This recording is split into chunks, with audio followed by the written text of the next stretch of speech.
నమస్కారం friends. Hyderabad real estate పరిస్థితి రోజు రోజుకు దిగజారి అసహ్యంగా మారుతుంది. అంటే ప్రాపర్టీస్ అమ్ముడు పోక, ప్రమోషన్ ఎలా చేయాలో తెలియక, ప్రాజెక్ట్స్ ప్రత్యేకతలు లేక, అంటే హైదరాబాద్లో ఒక ప్రాపర్టీకి ఇంకో ప్రాపర్టీకి పెద్ద తేడా ఏం లేదు, ఎక్సెప్ట్ ఎక్స్టీరియర్ డిజైన్. అంటే ఎక్స్టీరియర్స్లో మార్పు తప్ప లోపల ఎస్ఎఫ్టీ కానివ్వండి, డిజైన్ ఆఫ్ ఫ్లాట్ కానివ్వండి, డిజైన్ అన్నది ఏముండదు. ఒక అట్టడబ్బా ఉంటుంది కదా, లేదా మన మ్యాచ్ బాక్స్ ఉంటుంది కదా, అట్లా సేమ్ మోడల్, అన్నీ సేమ్ మోడల్, అన్నీ ఫేక్ ఫిట్టింగ్స్, అవుట్డేటెడ్ పెయింట్స్. ఆ కలరు అవుట్డేటెడే, ప్రత్యేకత లేదు. కామన్ కలర్స్ బల్క్లో కొంటే చీప్గా వస్తుంది కనుక కామన్ కలర్స్ కొనడము, బల్క్లో కొనడము, డేట్ అయిపోయిన పెయింట్స్ యూజ్ చేయడము, third rated bathroom fittings use చేయడము, ఎక్కడ అమ్ముడు పోక పడున్న ప్లైస్ యూజ్ చేయడము. ఈ క్వాలిటీ అనేది అతిపెద్ద క్వశ్చన్ మార్క్ అయినా బయ్యర్స్ ఎవరు దీనిపై దృష్టి పెట్టలేక, అంటే సామర్థ్యము లేక. ఇప్పుడు బయ్యర్స్ అందరూ మాకు టైం లేదండి అంటారు. నీ జీవితంలో 20 ఏళ్ళు నాశనం చేసే ఒక ఈఎంఐకి మీరు టైం ఇవ్వకపోతే ఇంక దేనికి ఇస్తారు? ఇది నా సూటి ప్రశ్న. చాలామందికి నా మాటలు నమ్మాలని అనిపించిన, బయట జరుగుతున్న అలజడి చూసి వాళ్ళ మీద వాళ్ళకే డౌట్ వస్తుంది. మనం 2 years back south Indian real estate scenario observe చేస్తే, ఇప్పుడు ఆఫ్టర్ 2-3 years టోటల్ సౌత్ ఇండియాలో ఉన్న రియల్ ఎస్టేట్ని అబ్జర్వ్ చేస్తే, రియల్ ఎస్టేట్లో కాంపిటీషన్ దాదాపు డబల్ కన్నా ఎక్కువైపోయింది. అంటే 3 years బ్యాక్ ఏం కాంపిటీషన్ ఉండో అది నియర్లీ 150-200% ఇంక్రీజ్ అయిపోయింది. ఈ ఇంక్రీజ్ కావడానికి కూడా ఈ ఇండస్ట్రీ వాళ్ళే కారణం. ఇంత మాత్రం మనం స్పష్టంగా చెప్పొచ్చు. ఇండస్ట్రీ తన వ్యూహాన్ని తనను తాను నాశనం చేసుకోవడానికి సెల్ఫ్ డిస్ట్రక్టివ్ మోడ్లో పోయి హెవీ మార్జిన్స్ ప్రొజెక్ట్ చేసి, ప్లస్ ఏ మార్జిన్లో అమ్ముతున్నారో దాన్ని హైడ్ చేసి, అంటే బయట ప్రొజెక్టెడ్ మార్జిన్స్ వేరే, లిస్ట్ ప్రైస్ వేరే, సెల్లింగ్ ప్రైస్ వేరే. అదే కాకుండా టోటల్ సేల్స్ ఫిగర్స్ని తారుమారు చేసి, మేము అంటే బిల్డింగ్ కన్స్ట్రక్షన్ కాకముందే అమ్ముడుపోయాని పచ్చి అబద్ధాలు చెప్పి, ఆ బిల్డింగ్ కట్టినాక సంవత్సరం అయినాక కూడా ఇంకా యాడ్స్ ఇచ్చుకుంటూ, అంటే సంవత్సరం ముందు కొన్నాడు రియలైజ్ అవుతున్నాడు వీళ్ళు ఫ్లాట్స్ అయిపోయినాయని మనకందరికీ అంటగట్టి, అడ్డమైన ఫ్లాట్స్ అంటగట్టి సంవత్సరం అయినాక కూడా ఇంకా అమ్మే ప్రయత్నం చేస్తున్నాడు అని. అంటే ఇండస్ట్రీ చాలా లైట్గా తీసుకుంది బయర్స్ని.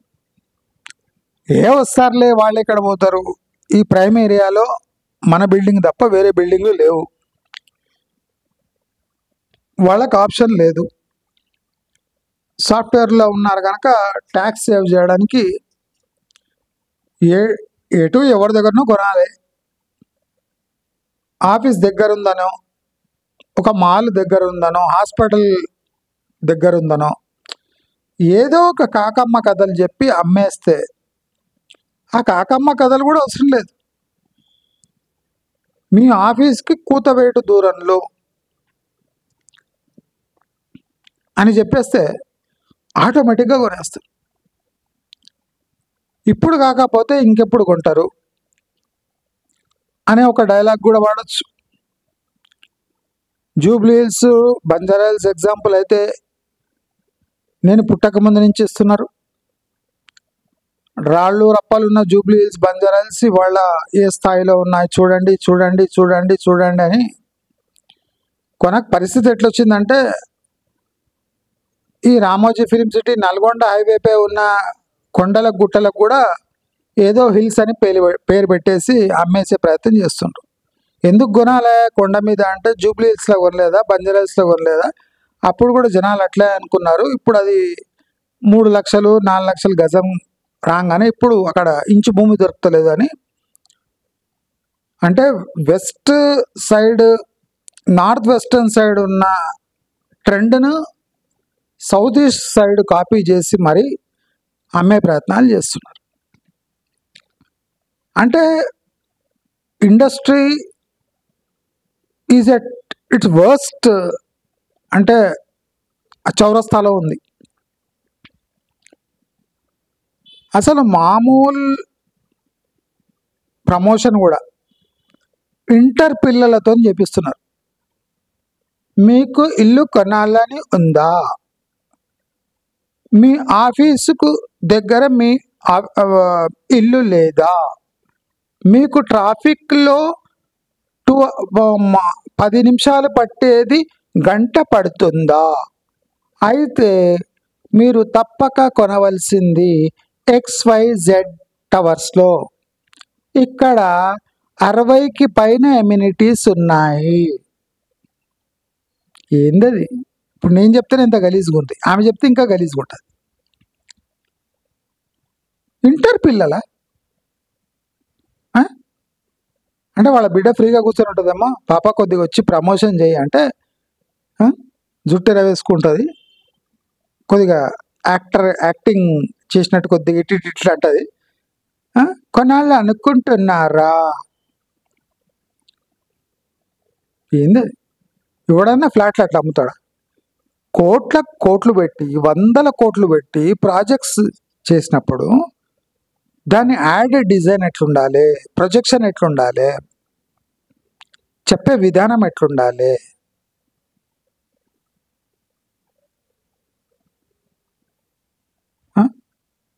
పానీపూరికి ఎక్స్ట్రా పానీ వేసినట్టు అడుగుతున్నాం.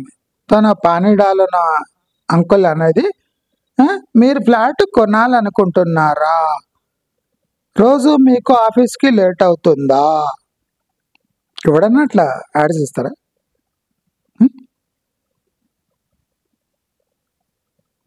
ఇంట్లో పిల్లలు టాయిలెట్ పోకపోతే తల్లడుగుతుంది, ఏం రా టాయిలెట్ పోయినావా, బ్రష్ చేసుకున్నావా అన్నట్టు నువ్వు ఫ్లాట్ అమ్మడానికి ట్రై చేస్తే నయ్యం తెలంగాణ యాస వస్తలేదు. ఏంది మీరు ఆఫీస్కి పోవడానికి 10 నిమిషాలు పెట్టేది గంట పడుతుందా? ఇట్లనే కూర్చుంటారా? కోట్లు బ్యాంకులలో పెట్టుకొని ఏం చేస్తారు?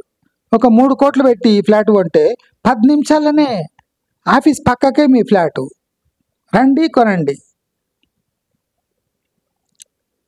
అంటే మీరు ఏ ప్రీమియం ప్రాపర్టీస్ అమ్మేటప్పుడు మీ యాడ్ ఎట్లుండాలి, ఎవరిని టార్గెట్ చేస్తుండ్రు అట్లానే ఉంటుంది. లేదా పూర్తి ఇంగ్లీష్లో ఆవలేగాడు అసలు తొందర వానికేమో అర్జెంటుగా టాయిలెట్ వచ్చినట్టే. మంచిగా సావధానంగా చెప్తే 10 మందికి అర్థమవుతుంది. వీఆర్ ఇన్ ఎస్బిఎల్ అవి అంటాడు, లాస్ట్కి 2 bedroom 3 bedroom sun view sunset extensive view అంటాడు. ఆ బాబా బాబా, ఈ ఎస్ఎఫ్టీ ఆ SFT, we have option 10 SFTs అంటాడు. అసలు వాడేం చెప్తాడు వానికి అర్థమవుతలేదు.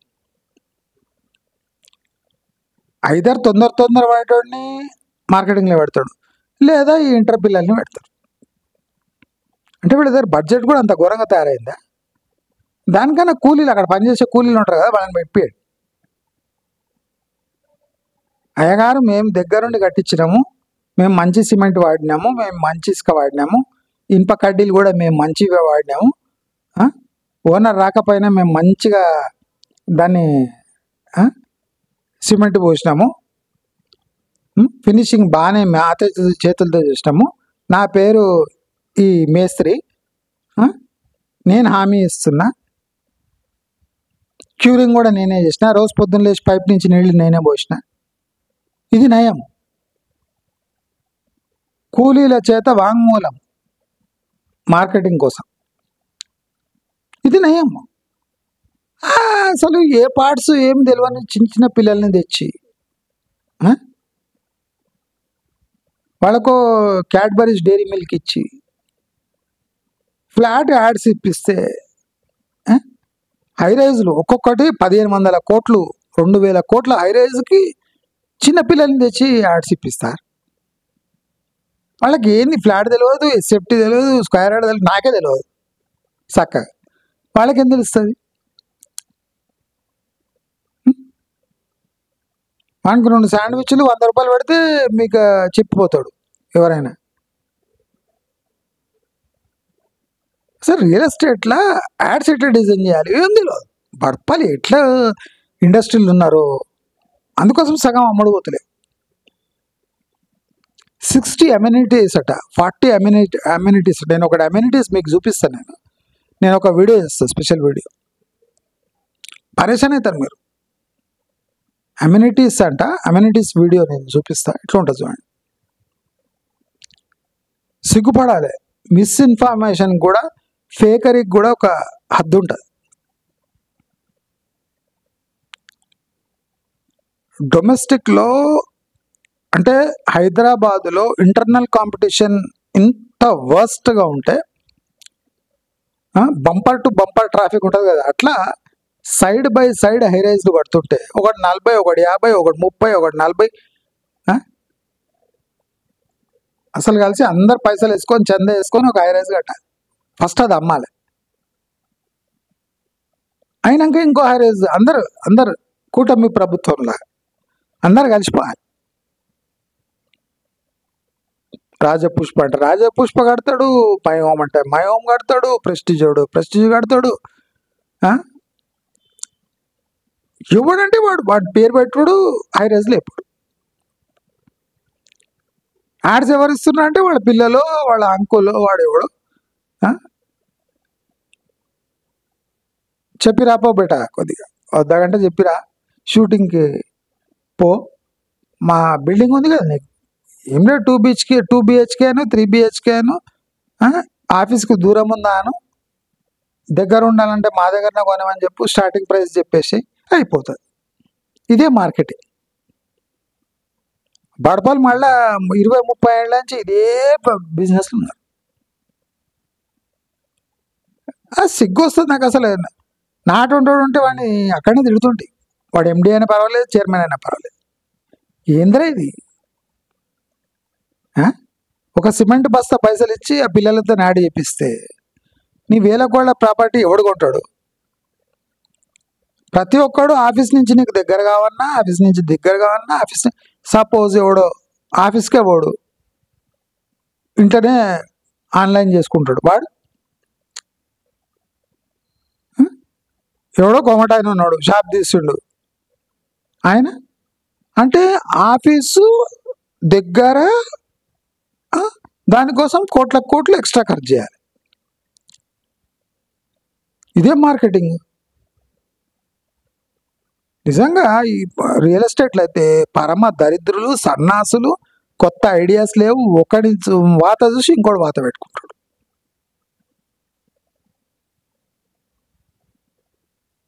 ఒకడు ఎక్కడ పెట్టుకుంటే అక్కడనే పెట్టుకుంటాడు ఇంకోడు. ఏ ఆ వాత పెట్టుకోగానే వాడు గట్టి గట్టిగా సంతోషంగా అరుస్తున్నాడండి. సంతోషం కాదు, అది మంటతో అరుస్తున్నాడని మనకు తెలియదు. వీడు కూడా అక్కడనే పెట్టుకో. నేను అందుకోసం అంటున్నా, అందరు కలిసి ఒక బిల్డింగ్ కట్టాను కాదు, ఐకమత్యం అని ఉంటుంది. అందరికి చరో ఒక 5% లాస్ అవుతుంది. ఇప్పుడు మీరు జస్ట్ 3 years బ్యాక్ రియల్ ఎస్టేట్లో కాంపిటీషన్ కంపేర్ చేస్తే ఇప్పుడు చేస్తే మీకు బెంగళూరు నుంచి ఆల్రెడీ కాంపిటీషన్ ఉంది. చెన్నైలో ఇండస్ట్రీస్ని అట్రాక్ట్ చేస్తుంది చెన్నై. హౌసింగ్ సెక్టర్ పెద్ద లేదు చెన్నైలో, కానీ ఇండస్ట్రీస్ ఆకర్షించడంలో Tamil Nadu top, next Karnataka, next Poona, Bombay, Maharashtra వాళ్ళు. ఇది సరిపోదు అన్నట్టుగా ఇప్పుడు అమరావతి. అసలు అమరావతి గూగుల్ ముందు, గూగుల్ తర్వాత. ఇప్పుడు పరిస్థితి ఎట్లుందంటే, అమరావతి అంటే ఆంధ్రప్రదేశ్ పరిస్థితి గూగుల్ ముందు, గూగుల్ తర్వాత. ఇప్పుడు వీళ్ళు గూగుల్ని అడ్డం పెట్టుకొని అట్లీస్ట్ ఒక 1-2 years ఎలదీస్తారు. ఎందుకంటే ఇప్పుడు తెలంగాణ, హైదరాబాద్ కాంపిటీషన్ లేదు. ప్రభుత్వాలు ఉంటాయో ఊడతాయో కూడా తెలియదు. నేను ఆల్రెడీ చెప్పిన, తెలంగాణని కాల్చుకు తినడానికి ఇప్పుడు ఇంకా వెయిటింగ్లో ఉన్నారు వీళ్ళు. ఎవడు ప్రజలకు రూపాయి చేయడానికి రెడీగా లేడు. నూకలున్న బియ్యం, నూకలున్న సన్న బియ్యం, మహిళలకు విచ్చలవిడిగా free bus, అడుక్కుంటే Rythu Bandhu, అడుక్కున్న fee reimbursement ఇయ్యరు, ఆ రోడ్ల విస్తరణ కూడా కమిషన్ల కోసం, జాబ్ రిక్రూట్మెంట్లో కూడా కమిషన్తో జాబ్స్ ఇవ్వడం. అంటే తెలంగాణ ఇంకా నేను ఆల్రెడీ 2 years చెప్తున్నా, ఇంకో 2-3 years వరకు, అంటే టోటల్ 5 years వరకు తెలంగాణని మర్చిపోండి యాజ్ అన్ ఇన్వెస్ట్మెంట్ డెస్టినేషన్. నేను మంచి ప్రాక్టికల్ ఎగ్జాంపుల్స్ కూడా ఇచ్చిన. మన ఛానల్ అంటేనే ఇప్పుడు ఇరిటేషన్ అయిపోయింది జనాలకు. 16,000 సబ్స్క్రైబర్స్ పెట్టుకొని మా మీద దండయాత్ర ఎందుకు చేస్తే, నేను ఇంకో మెథడ్ ఎంచుకుంటా. కానీ తెలంగాణలో పరిణామాలు పొలిటికల్ కానివ్వండి, ఈ రియల్ ఎస్టేట్ కానివ్వండి, ఎంత క్లియర్గా పూసగొచ్చినట్టు చెప్తున్నా. ఇప్పుడు కూడా ఆంధ్రప్రదేశ్ మీద అంతే పూసగొచ్చినట్టు చెప్తున్నా.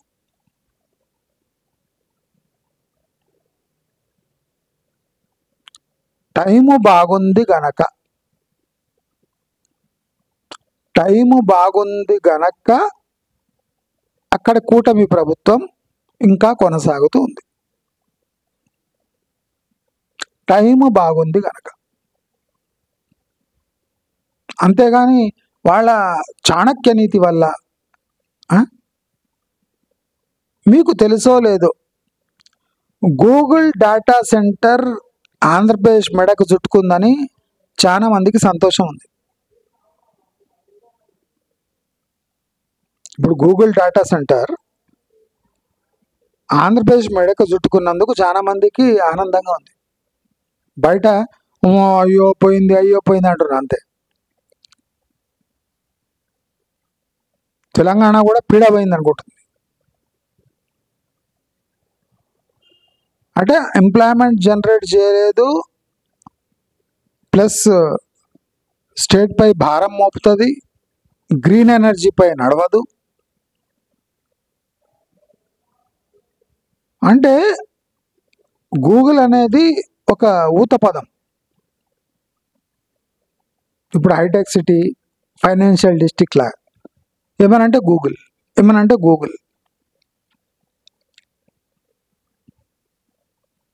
చంద్రబాబు నాయుడు దుబాయ్ పర్యటనలో ఉన్నాడట. దుబాయ్లో శోభా డెవలపర్స్ అంటే రియల్ ఎస్టేట్ వాడు 100 కోట్లు విరాళం ఇస్తున్నట. ఏపీకి లైబ్రరీ ఓపెన్ చేస్తాడట. ఎందుకు పోయినావు దుబాయ్కి, ఎందుకు పోయినావు? అసలు లులు మాల్కి ఇచ్చిన భూములు ప్రాక్టికల్గా వాపస్ తీసుకోవాలి. మీరు కుక్కట్పల్లిలో లులు మాల్ చూడండి, అది నిలువెట్టు అంటే ప్రాక్టికల్ సాక్ష్యం. అది లులు మాల్ అనే కాన్సెప్ట్ ఇండియాలో సక్సెస్ కాదు. పర్ ఎస్ఎఫ్టీ ఫుట్ఫాల్స్ చూసుకుంటే లులు మాల్ అట్టర్ ఫ్లాప్ హైదరాబాద్లో. బయట సోషల్ మీడియాలో హైప్ తప్ప లోపల పోతే డొల్ల. నేను ప్రాక్టికల్గా పోయి కొన్ని అవర్స్ స్పెండ్ చేసిన అక్కడ, మొత్తం డొల్ల. Lulu mall flop. Lulu mall flop. అది ఉత్తరప్రదేశ్లో కూడా ఫ్లాప్ అయింది. ఎక్కడైనా ఫ్లాప్ అవుతుంది ఇండియా లెవెల్. ప్రీమియం గ్రాసరీ షాపింగ్కి మన సమాజం ఇంకా అలవాటు పడలేదు. మ్యాక్సిమం లోవర్ మిడిల్ క్లాస్ వాళ్ళు ఉన్న దేశంలో, సిటీస్లో మీరు లులు మాల్ నడిపియలేరు. నేను కావలసిన సమగ్రమైన వీడియో చేస్తా. ఇప్పుడు కూడా ఏం కాలేదు. లులు మాల్కి ఇచ్చిన స్థలాలు ఏపీ వాళ్ళు వాపస్ తీసుకోవాలి. లులు అనేది పెద్ద స్కాండల్. ఇప్పుడు జగన్మోహన్ రెడ్డి రద్దు చేసిండు, పట్టించుకోలేదంటే అది కాదు. జగన్మోహన్ రెడ్డికి యాటిట్యూడ్ గలీజ్గా ఉంది. ఆయన మీ దురదృష్టం శాత్తు చీఫ్ మినిస్టర్ అయిపోయాడు, పాస్ట్. అది జగన్ చేసింది పెద్ద ఘనకార్యం కాదు. కానీ ప్రాక్టికలీ లులు మాల్ అనే కాన్సెప్ట్ ఫ్లాప్ ఇండియాలో. ఈ ఫ్లాప్ కాన్సెప్ట్ని గవర్నమెంట్ అవుట్ ఆఫ్ టర్న్ తీసుకొని ఇప్పుడు డిమార్ట్లో పెట్టండి. డిమార్ట్ సక్సెస్ఫుల్ అవుతుంది. ఎక్కడ పెట్టిన ఫుట్ఫాల్స్ వస్తాయి అట్లీస్ట్.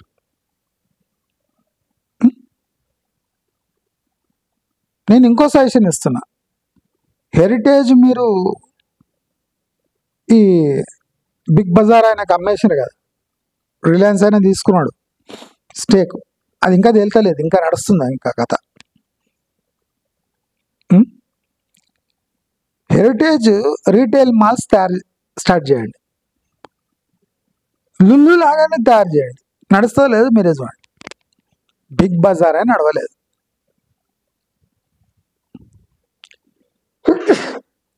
సారీ, బిగ్ బజార్ లాంటి ఒక మిడిల్ క్లాస్ని టార్గెట్ చేసిన షాపింగ్ మాల్ వెంచర్ నడవలేదు. Kishore Biyani father of retail అటవాడు, వానికే చేతగాలి. డిమార్ట్ల మార్జిన్స్ 6% ఉన్నాయి. DMart on book taxable margins 6% ఉంది. అంటే కిక్కిరిసిలా పోయే డిమార్ట్కి 6% మార్జిన్స్ ఉన్నాయి. అంటే వేరే సూపర్ మార్కెట్లు నడవవు. ఓన్లీ డార్క్ స్టోర్ కాన్సెప్ట్సే సక్సెస్ఫుల్ అయ్యి. దానికి గవర్నమెంట్ సబ్సిడీ అవసరం లేదు, గవర్నమెంట్ ఇది అవసరం లేదు. ఎక్కడైనా ఒక కాలనీలో 2 షట్టర్లు లేదా ఒక ఇండిపెండెంట్ ఇల్లు తీసుకొని డార్క్ స్టోర్గా చేసి 10 మంది స్కూటర్ పై డెలివరీ బాయ్స్ పెడితే అయిపోతుంది. షాపింగ్ మాల్స్ వల్ల గవర్నమెంట్ పై అదనపు భారం కానీ,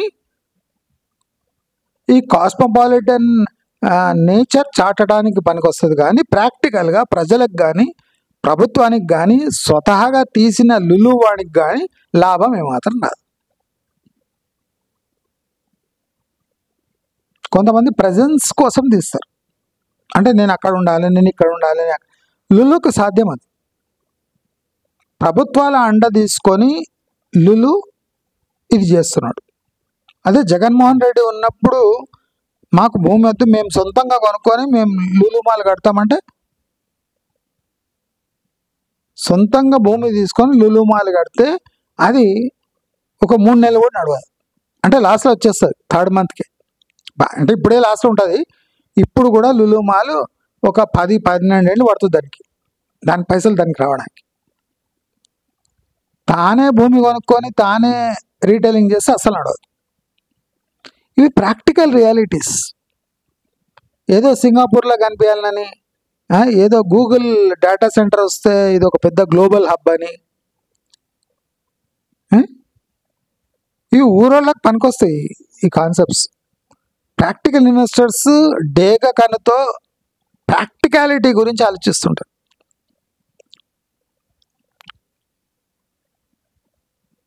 రిలయన్స్ వాళ్ళు జాగ్రత్తగా ఎన్నుకున్నారు. చాలా క్లోజ్ కదా లోకేష్ చంద్రబాబు నాయుడుకు. ఇంకా చాలా చాలా చాలా కాంప్లికేషన్స్ ఉన్నాయి. నేనేమి ఎక్స్ప్లెయిన్ చేస్తానని ఇప్పుడు ఎక్స్ప్లెయిన్ చేస్తే మజా ఏముంది. మన ఛానల్ ప్రత్యేకత ఉంటుంది. ఫస్ట్ జనరల్గా మాట్లాడాలి, సూక్ష్మాలు తర్వాత చెప్పాలి. ఫస్ట్ సూక్ష్మాలు చెప్పినామంటే అంత గిజిబిజి ఉన్నాడు ఆయన అంటాడు. అట్లా కాదు, ఫస్ట్ ఇది కాదు, మ్యాక్రో లెవెల్ సిచ్యువేషన్స్ ఎక్స్ప్లెయిన్ చేయాలి మన సబ్స్క్రైబర్స్కి. సబ్స్క్రైబర్స్ అంటే దాంట్లో అంత బిల్డర్లు ఉంటారు, అందరు రియల్ ఎస్టేట్ వాళ్ళు ఉంటారు, చాలా మంది వెరైటీ జనాలు ఉంటారు.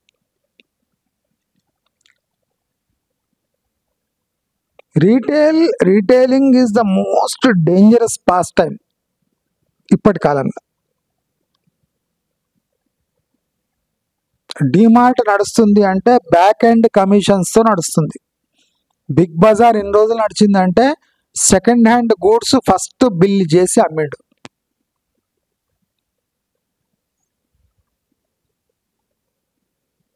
అంటే బ్యాక్ ఎండ్ కమిషన్స్తో టోటల్ రీటైల్ ఇండస్ట్రీ నడుస్తుంది. నేను ఎక్స్ప్లెయిన్ చేసిన అంటే మీరు ఆశ్చర్యపోతారు. హెరిటేజ్ సూపర్ మార్కెట్స్ చంద్రబాబు నాయుడు ఎందుకు అమ్మేసిండు? మిల్క్ బిజినెస్ దగ్గర ఎందుకు పెట్టుకున్నాడు? చంద్రబాబు నాయుడుకు మార్కెటింగ్, హెరిటేజ్ రీటైల్ మార్కెటింగ్ చేత కాలేదు.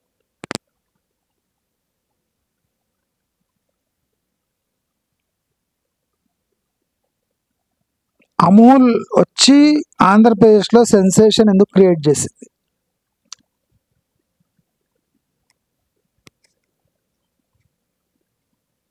సంగం డైరీ, హెరిటేజ్ వీళ్ళంతా అంటే లోకల్ డైరీస్ కుమ్మక్కై ఉన్నారు. బయట వేరే డైరీలైనా అందరూ హెరిటేజ్కే వత్తాసు పలుకుతున్నారు. అందుకోసం జగన్మోహన్ రెడ్డి వచ్చి అంటే మోదీ ప్రోద్బలంతో అమూల్కి సముచిత స్థానం కల్పించిండు. హెరిటేజ్ భయంకరమైన పాలు. తిరుమల కూడా, తిరుమల ఒరిజినల్ ఓనర్స్ వరకు తిరుమల పాలు మంచిగా ఉండే. ఇప్పుడు తిరుమల డెనాన్ అనే కంపెనీకి అమ్మేసిందో పాల క్వాలిటీ దరిద్రంగా మారింది. నంబర్ 1 దరిద్రం ఇప్పుడు తిరుమల, నంబర్ 2 హెరిటేజ్. చాయ్ చేసుకున్నారు కనుక బతికిపోతారు, లేకపోతే కాఫీ చేసుకుంటే నోట్లో పెట్టుకోలేరు. పాలల్లో నంబర్ 1 అమూల్, నెక్స్ట్ మన విజయ. ఇవి కరెక్ట్గా కాగబెట్టకపోయినా కొద్దిగా తేడా వచ్చినా చెడిపోతాయి పాలు. అమూల్ కానివ్వండి, మన విజయ కానివ్వండి, మీరు కొద్దిగా కాగబెట్టడంలో తేడా వచ్చింది చెడిపోతాయి. అది హెరిటేజ్ చెడిపోవు, తిరుమల చెడిపోవు, ఇంకా అడవైన అవన్నీ చెడిపోవు. ఎందుకంటే కెమికల్ మిక్స్ అయి ఉంటుంది.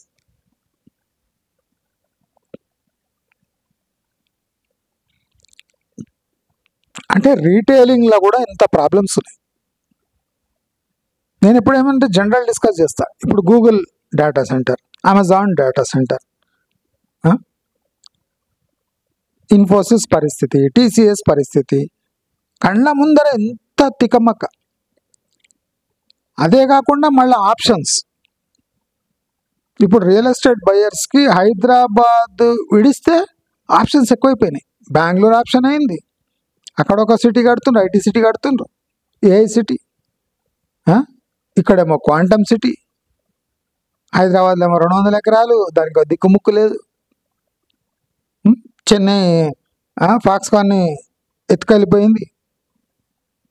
ఫాక్స్కాన్ ఎక్కడ పోదు, చెన్నైకే పోతుంది.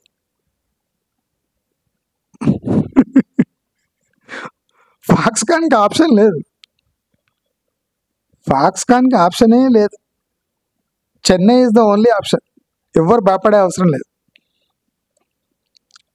మన దగ్గర ఈ ఇయర్బడ్ ఫ్యాక్టరీ కూడా మూత పడుతుంది హైదరాబాద్లో. ముహూర్తం చూస్తున్నారు ఎత్తేయడానికి అంతే.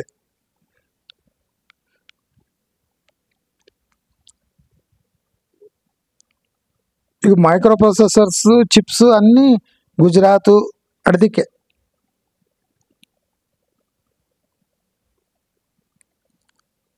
కాంపిటీషన్ ఎక్కువైపోయి కన్ఫ్యూజన్ ఎక్కువైపోయింది. అంటే బఫేకి పోతే ఎట్లుంటుంది పరిస్థితి, ఇప్పుడు అట్లుంది ప్రాపర్టీ కొనేటోళ్ళ పరిస్థితి. ఎక్కడ చూసినా ఆపర్చునిటీస్ ఉన్నాయి. సపోజ్ గూగుల్, నేను చెప్పినట్టు గూగుల్ వస్తుంది వేస్ట్ అని నేను చెప్తున్నా. సపోజ్ గూగుల్ వచ్చినాక దాన్ని చూసి ఒక 10-20 కంపెనీలు వచ్చినాయి అనుకోండి, అర్రే మనం ఇన్వెస్ట్ చేసేది ఉండే అంటే సక్సెస్ గిన సడన్గా వచ్చింది అంటే అప్పుడు మనం బాధపడాలి. పోనీ గూగుల్ వచ్చింది కదా అని వెళ్ళిపోతే, గూగుల్ వచ్చింది కదా అని వెళ్ళిపోతే మీ ఇన్వెస్ట్మెంట్స్ అన్ని బ్లాక్ అవుతాయి.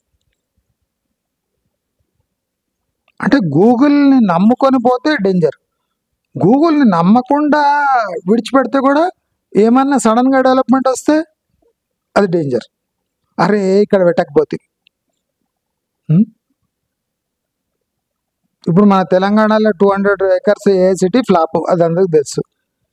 బెంగళూరులో బిడాయిలో కట్టేది అది సక్సెస్ అవుతుంది. ఇప్పుడే పోవచ్చా? ఎంత ప్రీమియం పెట్టచ్చు? సడన్గా తమిళనాడు డెవలప్ అయిపోతే, అనుకోకుండా అనంతపూర్లో హెచ్ఏఎల్ ఫ్యాక్టరీ వస్తే, అసెంబ్లీ యూనిట్ వస్తే, అనంతపూర్ మొత్తం రూపురేఖలు మారిపోతే కావచ్చు కదా. ముందే ఒక ఏరియాలోనే హైదరాబాద్లోనే కన్ఫ్యూజన్, వెస్ట్ హైదరాబాదా, ఈస్ట్ హైదరాబాదా, సౌత్ ఈస్ట్ హైదరాబాదా, శంషాబాదా, ఫ్యూచర్ సిటీనా, యాదాద్రినా, నల్గొండ హైవేనా, ముంబై హైవేనా, నాగ్పూర్ హైవేనా, నానా చండాలం ఇక్కడ. ఈ చండాలం ఇట్లనే నడుస్తూ ఉంటే ఇప్పుడు ఆప్షన్స్ వచ్చేసింది. గూగుల్ వచ్చేసింది.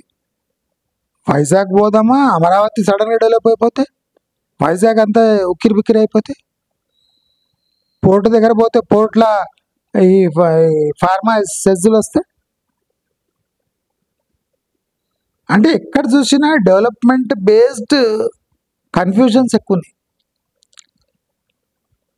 నేను చెప్పిన 3 years వరకు, ఇంకా నెక్స్ట్ 3 years వరకు ఇక హైదరాబాద్ రియల్ ఎస్టేట్ ఫ్యూచర్ లేదని చెప్పిన. అంటే నాకు ఇవన్నీ వస్తాయని, గూగుల్ వస్తాయని తెలియదు, బెంగళూరులో ఏఐసిటీ వస్తుందని తెలియదు. బట్ మన హైదరాబాద్ చుట్టుముట్టు macro level, micro level situation చూస్తే ఇవేమి రాకపోయినా హైదరాబాద్ పడిపోతుందని నాకు తెలుసు. అనుకోకుండా ఇవన్నీ అయ్యి హైదరాబాద్ నాశనం అవుతుంది. అంటే గూగుల్ వస్తుందని నాకు తెలియదు, క్వాంటమ్ సిటీ పెడతాడని తెలియదు, బెంగళూరులో ఏ సిటీ వస్తుందని తెలియదు, చెన్నైకి ఫాక్స్కాన్ పోతాను మరి మాత్రం తెలుసు నాకు. అంటే ఆప్షన్స్ ఎక్కువైపోయి, కన్ఫ్యూజన్ ఎక్కువైపోయి, డిసిషన్ తీసుకోలేక, కామ్గా ఉండటం రాక రియల్ ఎస్టేట్ ఇన్వెస్టర్స్ అంతా సతమతం అవుతుంది. ఈవెన్ ఎన్ఆర్ఐ వాడు కూడా సతమతం అవుతుంది. ఒకటి మాత్రం తథ్యం, హైదరాబాదులో ఇప్పుడు ఇన్వెస్ట్ చేస్తే సర్వనాశనం అయిపోతారు. 10 ఏళ్ల వరకు మీ డబ్బు మీకు రిటర్న్ రాదు. ఈ హామీ మాత్రం నేను ఇస్తున్నా. మిగతా దాంట్లో చెప్పకుండా ఏమైనా డెవలప్ అయితే అవుతుండొచ్చు, కానీ గూగుల్ అంటే పేరు పెద్దది, గూగుల్ పేరు పెద్దది, కానీ దానివల్ల పెద్ద యూజ్ ఏం లేదు.